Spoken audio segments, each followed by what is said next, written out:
In a little while they came again, the Lance Corporal with his file of 2, carrying a full sack.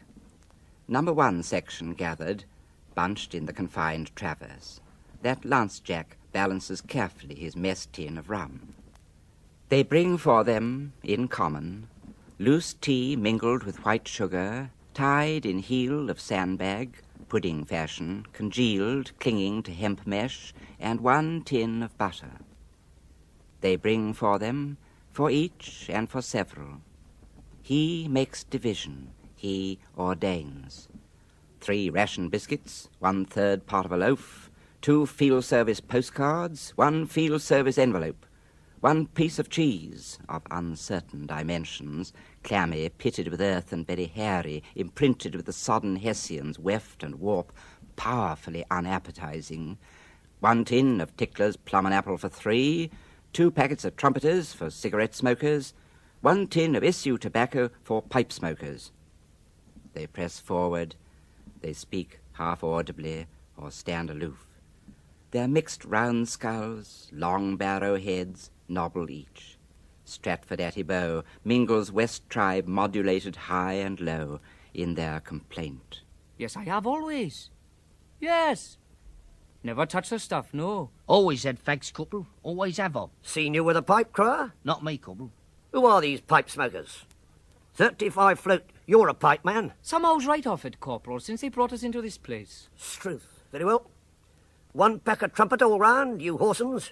Must we fetch immaculate Abdallahs out of this earth? There is occasions and causes, Corporal.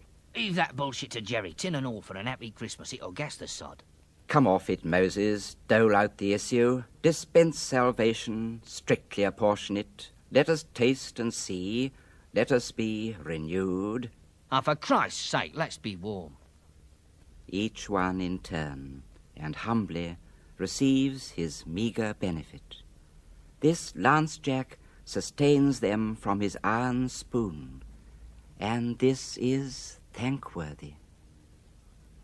The dinner party numbered 10. His Majesty, Stamfordham and Wigram, His Royal Highness the Prince of Wales, Sir John French, Macready, Adjutant General, Henry Wilson, Sub-Chief of General Staff, B. Fitzgerald, Private Secretary to the Commander-in-Chief, Lambton, Military Secretary, and self. I sat between the King and Prince of Wales.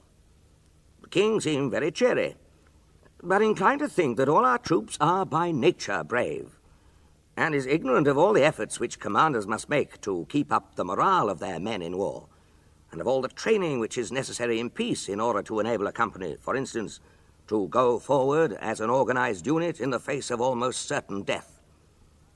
I told him of the crowds of fugitives who came back down the Menin Road from time to time during the Ypres battle, having thrown everything they could, including their rifles and packs, in order to escape, with a look of absolute terror on their faces, such as I have never before seen on any human being's face.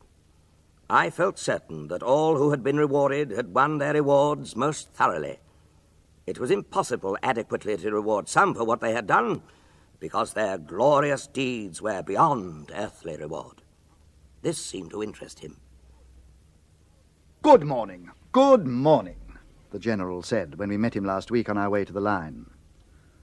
Now the soldiers he smiled at are most of them dead, and we are cursing his staff for incompetent swine. He's a cheery old card, grunted Harry to Jack as they slogged up to Addis with rifle and pack. But he did for them both by his plan of attack. For 14 hours yesterday I was at work, teaching Christ to lift his cross by numbers, and how to adjust his crown, and not to imagine he thirst till after the last halt. I attended his supper to see that there were not complaints, and inspected his feet that they should be worthy of the nails. I see to it that he's dumb and stands at attention before his accusers. With a piece of silver I buy him every day, and with maps I make him familiar with the topography of Golgotha. No doubt they'll soon get well. The shock and strain have caused their stammering, disconnected talk. Of course, they're longing to go out again. these boys with old, scared faces, learning to walk. They'll soon forget their haunted nights, their cowed subjection to the ghosts of friends who died, their dreams that drip with murder, and they'll be proud of glorious war that shattered all their pride. Men who went out to battle grim and glad, children with eyes that hate you, broken and mad. The congestion in the trenches at night during this time of battle must be seen to be appreciated. The communication trenches, except where blown in by shells, are generally just wide enough for two men with packs to squeeze past one another with difficulty. Picture what happens when, as is often the case, a company or battalion going in takes the wrong turning and meets another coming out. The chaos becomes more bewildering still when they meet in a tunnel.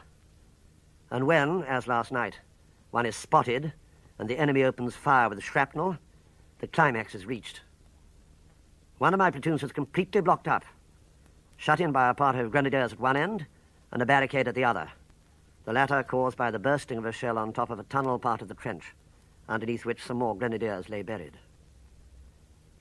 It would, I suppose, be an exaggeration to say that the parapets of this place were built up with dead bodies, but it is true to say that they are dovetailed with them, and everywhere arms and legs and heads protrude.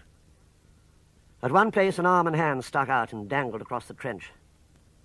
On one of the fingers was a solid-looking gold ring, and in spite of the fact that, owing to the narrowness of the passage, each man that passed it had to brush the hand aside, it spoke well for the battalion, I thought, that to my knowledge that ring remained untouched for more than 24 hours, and though in the end it disappeared, I am convinced it was not taken by any Coldstreamer. The artillery certainly did its work well here. The surface of the ground over a large area has been reduced to a shapeless jumble of earth mounds and shell holes. The formidable wire entanglements have gone. On all sides lie the dead. It is a war picture of the most frightful description. And the fact that the dead are, practically speaking, all our dead, arouses in me a wild craving for revenge. Where are the enemy's dead? We hear much of them, but we do not see them. During this fighting, I have seen thousands of British dead. But the dead Germans I have seen, I can almost count upon my fingers. If you want to find the Old Battalion, I know where they are. If you want to find the Old Battalion, I know where they are. They're hanging on the old barbed wire. I've seen them. I've seen them. Hanging on the old barbed wire. I've seen them. Hanging on the old barbed wire. Blow out, you bugles, over the rich dead. There's none of these so lonely and poor of old, but dying has made us rarer gifts than gold. These laid the world away, poured out the red, sweet wine of youth, gave up the years to be of work and joy, and that unhoped serene that men call age. And those who would have been, their sons they gave, their immortality. Blow, bugles, blow.